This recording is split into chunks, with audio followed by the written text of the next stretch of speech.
So hello students, how are you all? Jai Hind to all of you. आज हम discussion करने जा रहे हैं लेक्चर नंबर 18, हमारा मॉडर्न हिस्ट्री ऑफ इंडिया का जो चल रहा है उसको आगे प्रोसीड कर रहे हैं।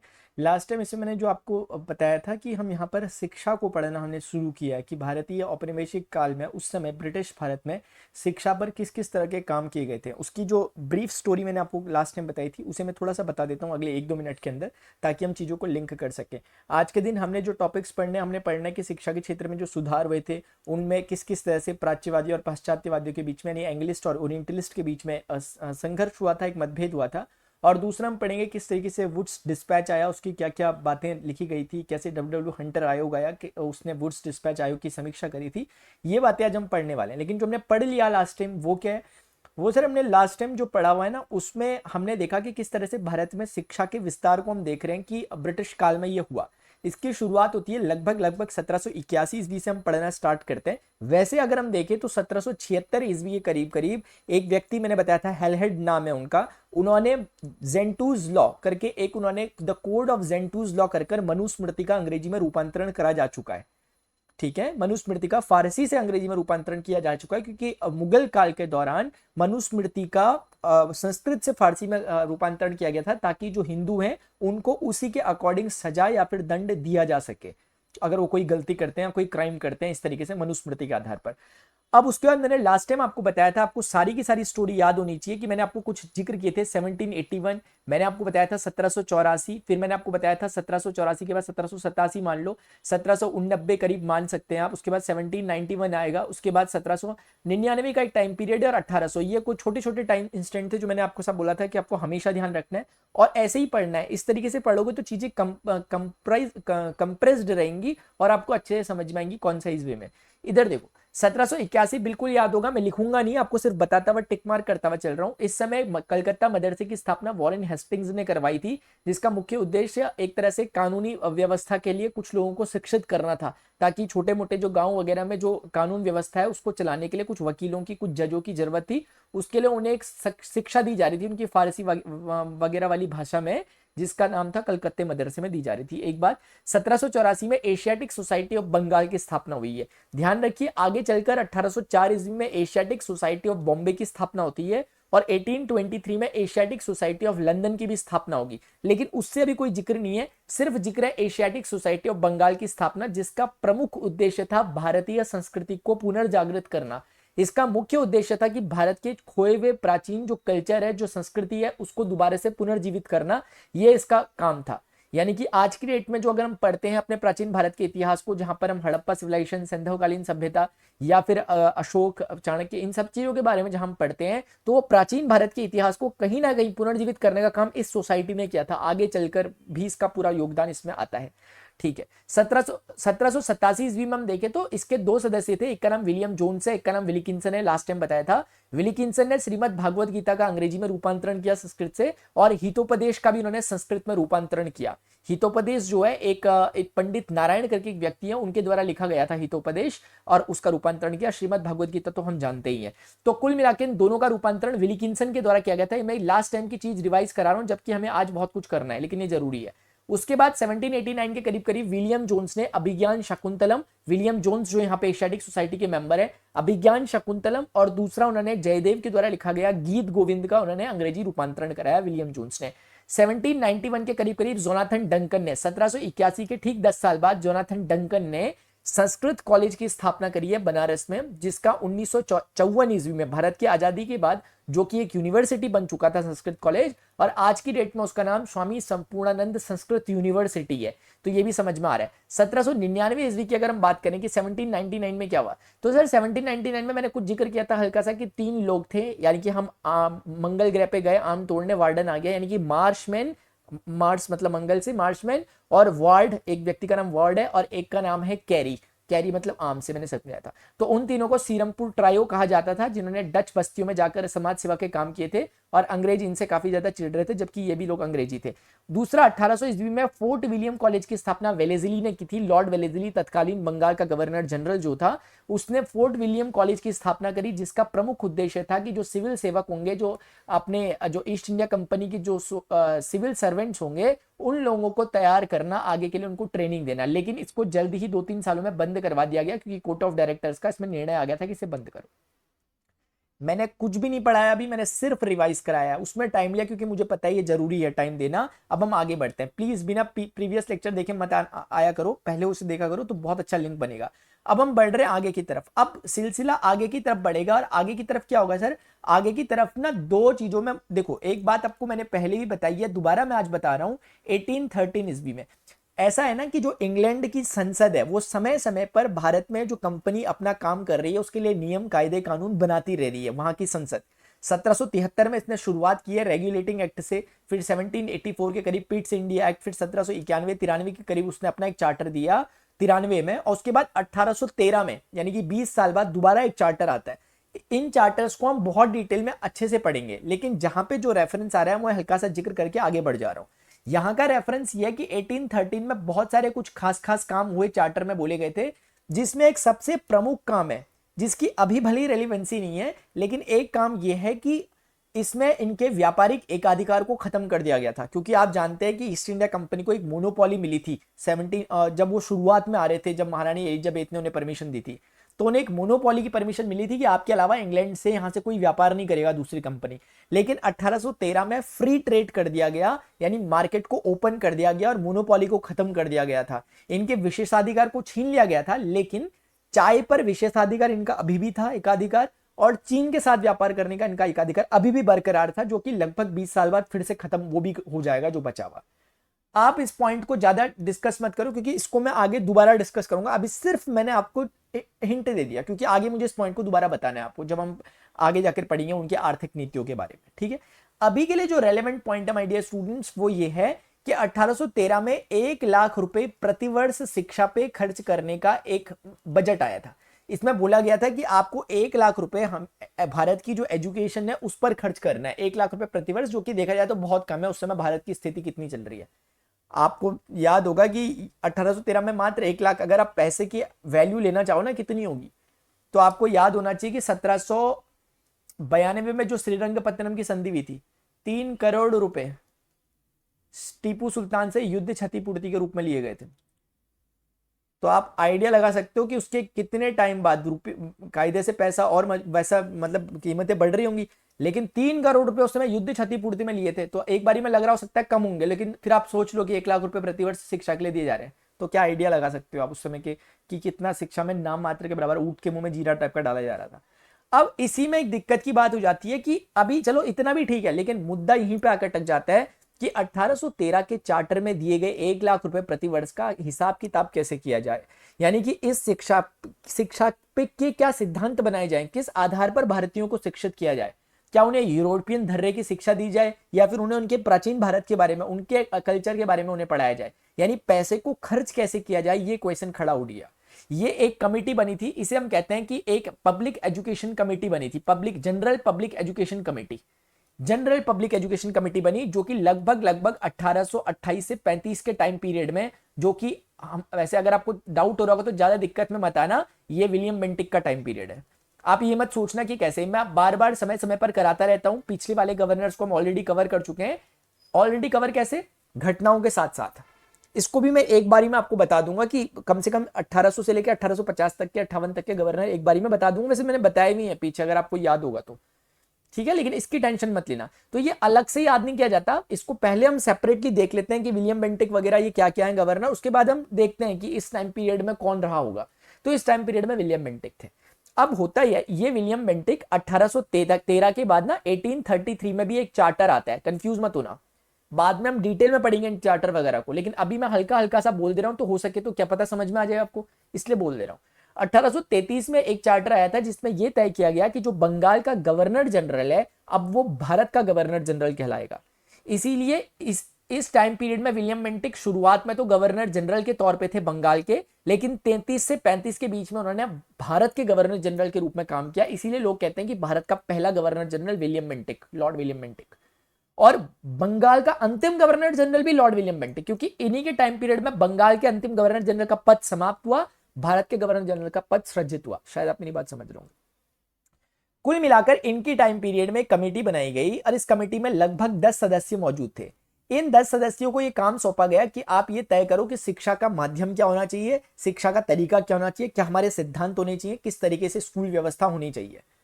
तो इसमें इन 10 सदस्यों में एक मनमुटाव हो गया, एक मतभेद आ गया, 5-5 सदस्यों के बीच में एक मनमुटाव आ गया, एक मतभेद आ गया। मतभेद का मतलब यह था कि इनमें से एक सदस्य ऐसे थे जिन्हें लोगों ने प्राच्यवादी कहा। प्राच्यवादी को आप इंग्लिश में ओरिएंटलिस्ट कह सकते हो, ये ओरिएंटलिस्ट थे। दूसरे वाले हो गए पाश्चात्यवादी। पाश्चात्यवादी मैं मतलब समझाता हूं, चिंता मत करो। पाश्चात्यवादी, पाश्चात्यवादी का मतलब हो गया एंगलिस्ट। अब कुल मिलाकर ये हो गया कि ये एंगलिस्ट जो है पाश्चात्यवादी यानी पश्चिम वाले, यानी कि कुल मिलाकर इंग्लैंड वाले, यूरोप वाली मानसिकता वाले लोग। और ये वालों की मानसिकता भारतीय मानसिकता थी। होने के लिए दोनों अंग्रेजी थे, ये टोटल अंग्रेज थे। लेकिन इसमें कुछ अंग्रेज ऐसे हो गए, 5 अंग्रेज ऐसे हो गए जिनका ध्यान चले गया भारतीय संस्कृति पर। जैसे आपने भी देखा कि विलियम जोन्स वगैरह वाली जो मानसिकता को फॉलो करते थे। यानी इन लोगों ने, क्योंकि आपको याद होगा 1837 में, याद हो ना हो लेकिन मैं बता देता हूं, 1837 में एक व्यक्ति है जिनका नाम है जेम्स प्रिंसेप। शायद आपने अब एक कभी अगर नाम सुना होगा, अशोक का नाम अगर आपने सुना होगा तो उनके अभिलेख वगैरह हुए थे, एडिक्ट्स। अशोक के जो अभिलेख और जो शिलालेख है उनमें पहली बार उनको पढ़ने का काम किया है वो जेम्स प्रिंसेप ने, उन्हें डिकोड किया है पहली बार, उनकी ब्राह्मी लिपि को पढ़ा है। तो जेम्स प्रिंसेप जैसे लोग, इनके भाई एचटी प्रिंसेप जैसे लोग जो थे, उन लोगों ने भारत की संस्कृति को देख लिया था और उन्हें एक आइडिया तो लग चुका था कि भारत की संस्कृति अभी की तो नहीं है, काफी पुरानी है, क्योंकि 2-2 हजार साल पुरानी बातें उन्हें मिल गई थी लगभग अशोक के समय की। वो बात अलग है कि हड़प्पा सभ्यता, सैंधव कालीन सभ्यता जिसके बारे में आप आज जानते हो, उसके बारे में तो 1921 के बाद जब दयाराम साहनी ने हड़प्पा की खोज की थी, उनको मिला था एक उत्खनन में, तो उसके बाद लोगों को आइडिया लगा कि ये तो और पुरानी है, क्योंकि हड़प्पा कालीन सभ्यता तो कितनी पुरानी बातें हो गई। तो इसका मतलब आप ये समझ सकते हैं कि ये जो लोग थे, इनको एक विश्वास था कि भारत का एक रिच कल्चर रहा है और उसको पढ़ा जाना चाहिए, उस पर रिसर्च की जानी चाहिए, इसलिए पैसे को उस रिसर्च में खर्च किया जाना चाहिए। ये प्राच्यवादियों यानी कि ओरिएंटलिस्ट का मानना था। लेकिन वहीं इसके कुछ व्यक्ति कौन है, प्रिंसेप बंधु हो गए, जिसमें जेम्स प्रिंसेप हो गए, एचटी प्रिंसेप हो गए, इस तरह के लोग हो गए। और भी इसमें कुछ और लोग भी हो सकते हैं, जो कि पांचों के पांचों सदस्य के नाम मुझे ऐसे नहीं पता, और मैं चाहता हूं कि देख लेना आप अगर जरूरत होगी तो। वैसे ऐसे कोई खास जरूरत इसकी है नहीं, ठीक है। तो ये लोग थे, इनकी मानसिकता क्या थी कि हमें किस तरह के काम करने हैं ताकि हमें भारतीय संस्कृति को ऊपर उठा के उस पर पढ़ना है, उस पर रिसर्च करनी है। दूसरे लोग जो पाश्चात्यवादी प्रकृति के लोग थे, इनमें कुछ लोग हैं जैसे मैकाले, आपने लॉर्ड मैकाले का नाम सुना होगा। मैकाले कौन है, विलियम बेंटिक जो है ना, 1833 के चार्टर में एक और पॉइंट निकल के आया था। इसमें पॉइंट ये निकला था कि जो गवर्नर जनरल हैं भारत के, उनकी सदस्य, उनकी जो कार्यकारिणी होती है, जो एग्जीक्यूटिव होती है, उसमें एक नया पद सृजित किया जाएगा जिसका नाम होगा विधि सदस्य, यानी कि लॉ मिनिस्टर समझ लो या लॉ मेंबर समझ लो। तो लॉ मेंबर के लिए जो नया पहला लॉ मेंबर इनके टीम में आया था उसका नाम लॉर्ड मैकाले था। तो लॉर्ड मैकाले आप समझ पा रहे होंगे एक विधि सदस्य था विलियम बेंटिक की कार्यकारिणी का, यानी विलियम बेंटिक का बड़ा करीबी। उसके बाद कुछ लोग थे जैसे एल्फिंस्टन, एल्फिंस्टन इसमें एक व्यक्ति है। उसके बाद एक मुनरो जैसे व्यक्ति हैं। अब आपको लगेगा ये दोनों के नाम क्यों हैं, ये लोग भी खास हैं क्योंकि मुनरो भी मद्रास के गवर्नर हैं, मद्रास के गवर्नर। एल्फिंस्टन आगे जाके बंबई के गवर्नर बने, 1819 से 27 के बीच में गवर्नर थे एल्फिंस्टन बंबई के। तो बंबई के गवर्नर, मद्रास के गवर्नर, मैकाले भारत का गवर्नर जनरल, इन सब की जो मानसिकता है वो पाश्चात्यवादी किस्म की है। इवन यहां पे मैकाले का एक स्टेटमेंट आता है, मैकाले कहता है कि यूरोप की जो सिर्फ एक बुक शेल्फ होता है, एक छोटी सी अलमारी में रखी जो किताबें होती है ना, उतनी ज्यादा कैपेसिटी रखती है जितने पूरे एशिया का पुस्तक, पूरे एशिया की किताबें उठा के रख दो वो नहीं रखती। एशिया को इतने हल्के में ले लिया था मैकाले ने, यानी उसने कहा कि उनकी किताबों में कोई मतलब ही नहीं है, कोई उन्हें समझ है क्या, उन्हें साहित्य की समझ है, समझ तो यूरोप को है। देखो ना शेक्सपियर के क्या वो होता है। इन दिनों इनको पता नहीं था कि कालिदास जैसे लोग भारत में रह चुके हैं और न जाने कितने लोग भारत में रह चुके हैं। आज के डेट में तो हम जानते हैं ना, बाद में लोगों को पता चला कि कैसे कैसे महाकाव्य रचे गए थे उस समय। आज के डेट में हमें अब पता चला कि कैसे वेद रचे गए थे आज से कितने हजार साल पहले। 4 वेद रचे गए, उपवेद रचे गए, वेदांग रचे गए, ब्राह्मण संहिताएं, अरण्यक, उपनिषद, दर्शन, 6 दर्शन भारत के, उस समय का भारत। तो ये शायद मैकाले को उस समय पता नहीं था, निश्चित ही नहीं पता था। वो तो बाद में रिसर्च हुई तब लोगों को पता लगा, ठीक है। तो अगर मैकाले को पता होता शायद वो ये स्टेटमेंट कभी ना देते। तो खैर कुल मिला के जीत इसमें अंत में होती है इस टीम की। क्यों होती है? क्योंकि इसके जो सारे मेंबर्स हैं वो डोमिनेट कर रहे हैं, क्योंकि वो करीबी है विलियम बेंटिक के। मैकाले उसका विधि सदस्य है, बाकी लोग अपने अपने गवर्नर्स वगैरह हैं बंबई के और कोई मद्रास के, तो इनकी बात मान ली जाती है। और अंत में तय किया जाता है कि शिक्षा का माध्यम अंग्रेजी होगा, और यह भी तय किया जाता है कि भारतीयों को इस तरीके से शिक्षा दी जाएगी कि वो रंग रूप से तो भले ही भारतीय दिखें, लेकिन आत्मा से और उनके विचारों से वो अंग्रेज बन जाए, वो यूरोपियंस बन जाए। और कहीं ना कहीं इसका छोटा मोटा अक्ष मेरे ख्याल से आज भी हमें देखने को अपने समाज में मिल ही जाता है, क्योंकि कहीं ना कहीं भाषा के आधार पे भी एक बहुत बड़ा तबका आज की डेट में एक डिवाइडर का काम करता है भाषा भारत में। यूं तो भारत में अनेक तरह की भाषाएं बोली जाती है। भारतीय संविधान की अनुसूची 22 में, अनुसूची 8 में 22 भाषाओं का जिक्र किया गया जो भारत की ऑथेंटिक लैंग्वेजेस होती है। लेकिन मैं ये जिस भाषा के विभाजन की बात कर रहा हूं ये दूसरे तरह का विभाजन था, क्योंकि इस विभाजन में एक तरह के श्वेतों के अधिभार के सिद्धांत को लागू करवाने की मैकाले ने कोशिश की थी। यानी इसका कहने का मतलब ये था कि इस समय ये कोशिश की गई कि बच्चों के, देखो जो हाई क्लास नौकरी होती थी उन दिनों, जैसे कोई भी सरकारी नौकरी वगैरह होती थी, उसके लिए शर्त रख दी गई कि आपको अंग्रेजी में मास्टर होना चाहिए, अंग्रेजी आपकी अच्छी होनी चाहिए। तो ऑब्वियसली स्कूल में बचपन से ही अंग्रेजी पढ़ाने पे फोकस हो गया हर किसी का। तो इस तरीके से ये हो गया कि अंग्रेजी जानने वाला, क्योंकि वो हाई क्लास रैंक में बैठ रहा है, तो ऑटोमेटिकली वो लिंक हो गया सीधे सीधे कि इंग्लिश जानने वाला, इसका मतलब कि वो समझदार, बुद्धिमान, ये सब बातें समझ में आ रही है आपको बात? ठीक है, ये था प्राच्यवादी और पाश्चात्यवादियों के बीच में विवाद, और इस तरीके से इसका जो भी हुआ, निपटान हुआ, वो हमने देख लिया। अब हम थोड़ा सा इसके रिगार्डिंग कुछ पॉइंट्स देख लेते हैं, आपको समझ में आ जाएगा।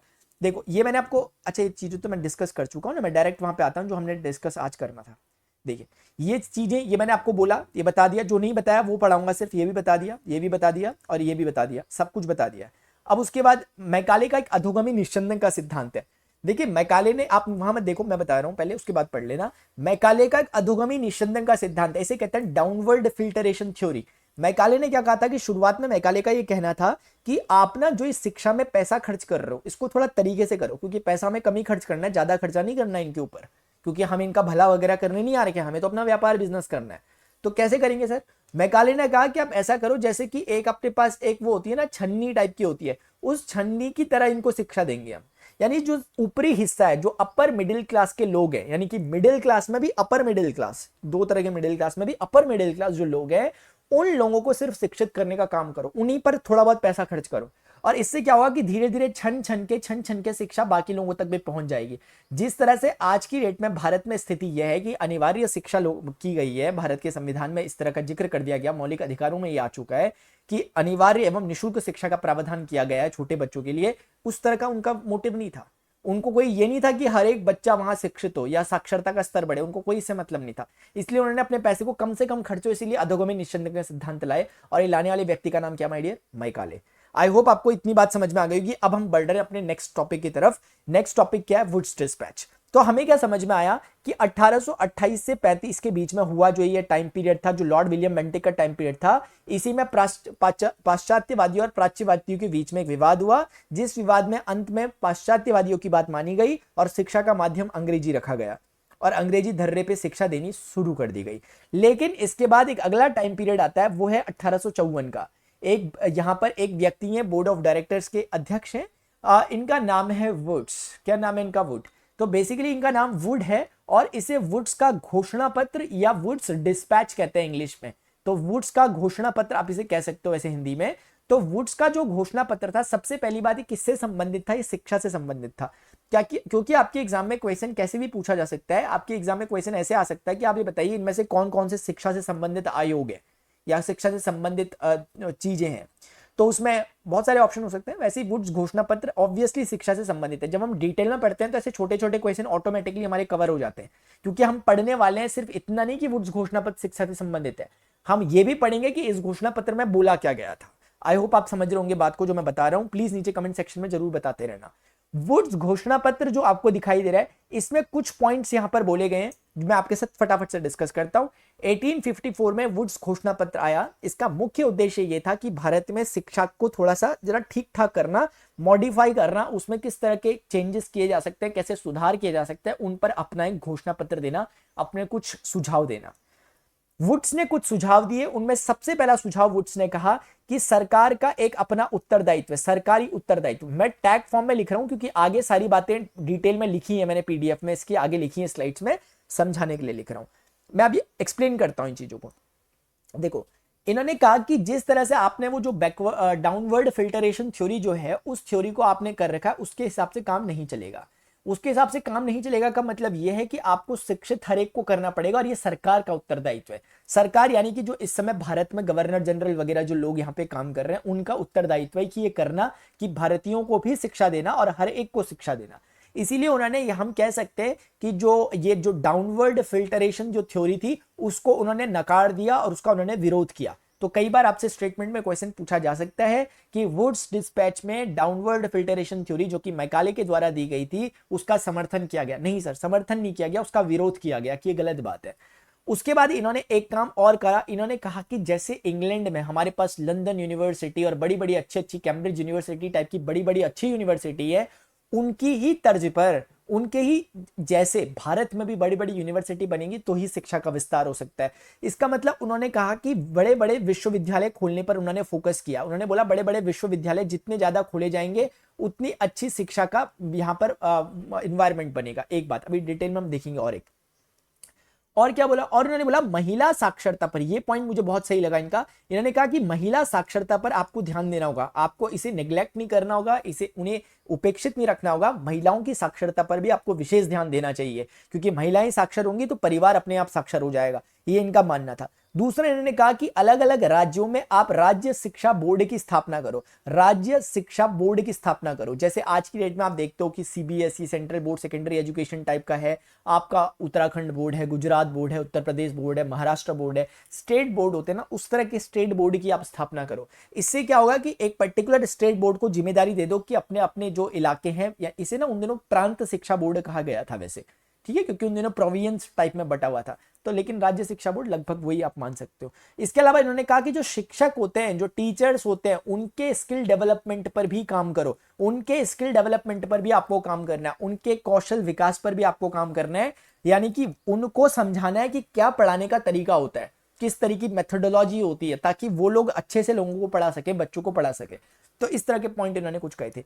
और इन्होंने कुछ एक खास पॉइंट इन्होंने कहा था, जो पॉइंट अभी मुझे फिलहाल तो याद आ गया, वो ये है कि 5 लाख रुपए प्रति वर्ष आपको खर्च करने होंगे शिक्षा पर, और ये आपको कम से कम 5 वर्षों तक, तो इनको बोला गया कि आपको 5 लाख रुपए की सिफारिश की गई कि 5 लाख रुपए प्रति वर्ष शिक्षा पे खर्च होने चाहिए यूनिवर्सिटी में। ओह माय गॉड, ये मैंने पॉइंट बहुत गलत बोला, ये इससे लिंक्ड नहीं है, सॉरी, एक्सट्रीमली सॉरी, ये इससे लिंक्ड नहीं है पॉइंट, ये लिंक्ड आगे वाले टॉपिक से पॉइंट लिंक्ड है। फिलहाल ये मोटे मोटे चीजें वुड्स डिस्पैच में कही गई कि सरकार का अपना उत्तरदायित्व शिक्षा देने का, महिला साक्षरता पर फोकस किया जाए, बंबई मतलब जो विश्वविद्यालयों की स्थापना की जाए, बड़े बड़े विश्वविद्यालय की स्थापना की जाए जैसे लंदन वगैरह में, उसकी तर्ज पर राज्य शिक्षा बोर्डों की स्थापना की जाए, और साथ में बोला गया कि शिक्षा का जो चरित्र हो धर्मनिरपेक्ष हो। ये बहुत इंपॉर्टेंट पॉइंट है, शिक्षा का जो चरित्र हो वो कैसा हो, सेक्युलर हो, धर्मनिरपेक्ष हो। धर्मनिरपेक्ष चरित्र से कहने का मतलब यह है कि शिक्षा धर्म के आधार पर ना हो, साइंटिफिक तरह की, गणित को, साहित्य को, विज्ञान को, इस तरह की चीजों पर फोकस किया जाए और धार्मिक धर्म आधारित शिक्षा ना दी जाए, ये इनका कहना था। आई होप आपको समझ में आया होगा। आप देखते हैं कि क्या ये सारे पॉइंट हमें समझ में आ गए। सर बोर्ड ऑफ कंट्रोल, मैंने शायद गलती से कुछ और कह दिया होगा, बोर्ड ऑफ डायरेक्टर्स ऐसा कहा था, बोर्ड ऑफ कंट्रोल के अध्यक्ष थे वुड्स। बोर्ड ऑफ कंट्रोल की स्थापना भी हम बाद में देखेंगे कैसे करके, पिट्स इंडिया एक्ट में बोर्ड ऑफ कंट्रोल की स्थापना भी क्या इसमें हुआ था, क्या होता है बोर्ड ऑफ कंट्रोल, हम बाद में देखेंगे।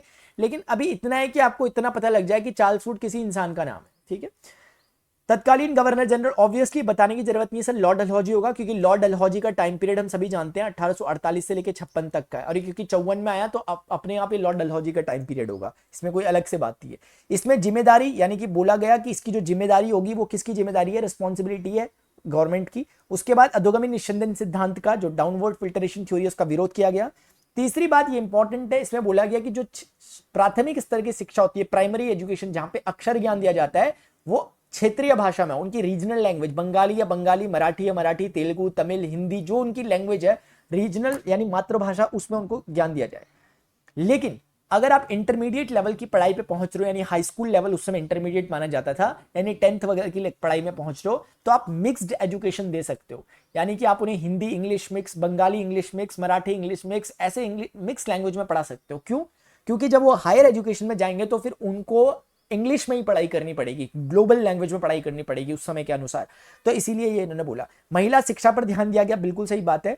व्यावसायिक शिक्षा था, शिक्षकों को ये मैं बता चुका हूं, आपको धर्मनिरपेक्ष बता चुका हूं। ये एक इंपॉर्टेंट पॉइंट और यहां पर आ गया है, वो ये कि इन्होंने कहा कि आपको जो प्राइवेट सेक्टर्स होते हैं उनको मोटिवेट करना पड़ेगा कि ताकि वो अपना निवेश करें, इन्वेस्टमेंट करें शिक्षा के क्षेत्र में, ताकि कल को कोई प्राइवेट स्कूल खुले, प्राइवेट कॉलेजेस खुले, प्राइवेट यूनिवर्सिटी खुले। इससे क्या होगा, सरकार पे तो दबाव कम पड़ेगा क्योंकि सरकार का कम पैसा खर्च होगा, लेकिन जो मोटिव है वो पूरा हो पाएगा, जो पर्पस है वो सॉल्व हो पाएगा कि पर्पस क्या, लोगों को शिक्षित करने का। इसलिए जो निजी सेक्टर्स के लोग हैं उनको ग्रांट दो, उनको अनुदान दो, उनको पैसा दो कि हमें बाद में लौटा देना, लेकिन अभी खोलो, ये खोलो। तो इसका मतलब आपको समझ में आ गया होगा। और कुछ बात शिक्षा विभाग में ऑलरेडी बता चुका हूं, ठीक है। अब ये लास्ट पॉइंट जो है ये ठीक है, मैंने बता दिया, मैं आगे जिक्र करता हूं। वुड्स का डिस्पैच आ गया, हमें समझ में आ गया कि सर सबसे पहले हमने देखा कि प्राच्यवादियों और उनके बीच में जो मुद्दा हुआ था वो पाश्चात्यवादियों का ये था। इसके बाद हमने देखा 1854 में वुड्स डिस्पैच आया। अब सर नई चीज आ रही है 1882 में, लगभग 30-32 सालों के बाद, यानी कि 25-30 सालों के बाद लगभग अंग्रेजों की फिर से नींद खुली। उन्हें फिर से समझ में आया कि शिक्षा पे कुछ काम करना चाहिए, और उन्होंने कोशिश करी ये देखने की कि हमने जो अभी तक काम किया उसका क्या, उसमें कुछ हो भी रहा नहीं हो रहा। यानी चार्ल्स वुड जो कि बोर्ड ऑफ कंट्रोल के अध्यक्ष थे, मेंबर थे, उन्होंने जो अपना घोषणा पत्र दिया था, क्या उसके अनुसार काम हुआ भी नहीं हुआ? क्या महिलाओं की शिक्षा पर ध्यान दिया गया? क्या शिक्षा बोर्ड की स्थापना की गई? क्या शिक्षा का स्तर धर्मनिरपेक्ष था? ये सब चेक करो। क्या यूनिवर्सिटीज खोली गई हैं? तो कौन चेक करेगा? एक नया आयोग बनाते हैं। इस नए आयोग का नाम रख देंगे डब्ल्यू हंटर कमेटी। हंटर आयोग जो है, आप देखोगे आगे इतिहास में पढ़ते समय जलियांवाला बाग कांड जब होता है उसके बाद भी एक हंटर कमेटी बैठती है, तो इसलिए फर्क करने के लिए बार बार इसे डब्ल्यू हंटर कहो ताकि आपकी आदत बनी रहे, क्योंकि इनका नाम डब्ल्यू हंटर ही था। तो डब्ल्यू हंटर आयोग जो आया था, इसका मेन मुद्दा क्या था? इसका मुख्य जो उद्देश्य था वो था कि वुड्स के घोषणा पत्र जो था उसकी समीक्षा करना, कि उसमें जो जो इनोवेशन करने के लिए बोले गए थे, जो जो उसमें बोला गया था कि नवाचार लाना है, क्या वो लाया गया या नहीं लाया गया, इसकी समीक्षा करनी थी डब्ल्यू हंटर को। ठीक है, डब्ल्यू हंटर ने इसकी समीक्षा करी, और ध्यान दो इन्होंने शिक्षा पर फोकस किया, कुछ पॉइंट्स अपने दिए, लेकिन इन्होंने बड़े लेवल पे सिर्फ प्राइमरी और ज्यादा से ज्यादा इंटरमीडिएट लेवल की पढ़ाई पर फोकस किया। कॉलेज स्तर की पढ़ाई पर इन्होंने ज्यादा अपने पॉइंट्स नहीं दिए। तो कल कोई पॉइंट आ गया आपके स्टेटमेंट में कि डब्ल्यू हंटर कमेटी उच्च शिक्षा से संबंधित थी, तो नहीं थी, ध्यान रखना। ये जो संबंधित थी, ये कुल मिला के प्राइमरी यानी कि जो प्राथमिक एजुकेशन और माध्यमिक स्तर की शिक्षा यानी कि इंटरमीडिएट एजुकेशन होती है, उसके स्तर की यह शिक्षा थी। क्या आप मेरी बात समझ पा रहे हैं? तो उस स्तर की शिक्षा इसमें देने का प्रयास किया गया था। इन्होंने कहा कि प्राथमिक स्तर की जो शिक्षा होनी चाहिए, उस शिक्षा के बारे में इन्होंने एक पॉइंट कहा कि आपको ना, सरकार को कहा कि आप इसकी जिम्मेदारी नगर बोर्डों को सौंप दो, अपने ऊपर मत रहो जिम्मेदारी। ये ध्यान रखो कि लोगों को प्राथमिक तौर पे शिक्षित करना है, ये बिल्कुल पॉइंट अपने दिमाग में रखो, लेकिन शिक्षा देने वेने का काम आप मत करो, ये डिस्ट्रीब्यूट कर दो, डिसेंट्रलाइज कर दो, विकेंद्रीकृत कर दो इस चीज को। किसको? जो नगर बोर्ड है, नीचे पे जो स्थानीय स्वशासन जो छोटे मोटे लेवल पे चल रहा था, उनको डिस्ट्रीब्यूट कर दो। जैसे आज की डेट में नहीं होती म्यूनिसिपल वगैरह, ग्राम पंचायतें, ग्राम सभा, इस तरह उस तरह की चीजों को। यानी कि इसको कहा गया कि अब प्राथमिक स्तर की जो शिक्षा की जिम्मेदारी है, ये जो नगर बोर्ड वगैरह जो बने हुए इनको सौंप दो। ये मेन पॉइंट का। माध्यमिक स्तर की शिक्षा के बारे में इन्होंने बोला कि शिक्षा को 2 हिस्सों में बांट दो।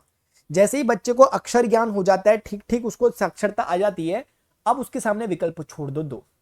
एक विकल्प छोड़ो उसके आगे वोकेशनल एजुकेशन का, और एक छोड़ो लिटरेरी एजुकेशन का। मतलब एक छोड़ो उनके आगे साहित्यिक एजुकेशन, लिटरेरी एजुकेशन का, और एक छोड़ो व्यावसायिक एजुकेशन यानी व्यावसायिक शिक्षा यानी वोकेशनल एजुकेशन का। कौन सी शिक्षा है? व्यावसायिक